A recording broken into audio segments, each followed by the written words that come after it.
Hey guys, so there's an issue right now with this country that involves way too much war for profit, and it's destroying relationships with the entire world. Uh, Donald Trump said he was going to keep us out of war, but he just started bombing civilians from Venezuela simply because they're on a boat. Regardless of whether or not they have drugs, that's their country's policy and that's their country's problem. Imagine if we had drug dealers going across boats and other countries started bombing Americans. Would you be okay with that? Then it's not okay that we do it. So I think the United States has been trying to live off the glory days since we helped rebuild Europe post World War II. We benefited a lot for that for decades, but those benefits have long dried up. And now the United States seems to think that by continuing the violence that we're doing by bombing and overthrowing countries is going to somehow make our lives better.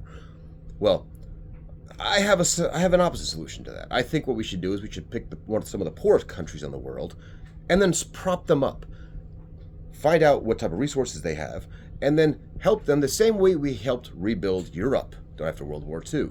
By assisting these countries, we then get their resources, much like we did with Europe with our trading policies. This is how we fix the problem of the United States debt problem. We help countries and then we get resources at a cheaper price so that we can make resources with them and sell them at a more expensive price so that this way we can pay back the debt instead of doing this ridiculous idea that somehow transferring all of our money in America into Trump coin and then transferring the debt of that into a gold bar and deciding that will be what our country is based upon as far as our currency. That's going to make 1929 look like 1955. And if you allow this, we warned you about the tariffs. We warned you about Trump. We're warning you again. When will you listen?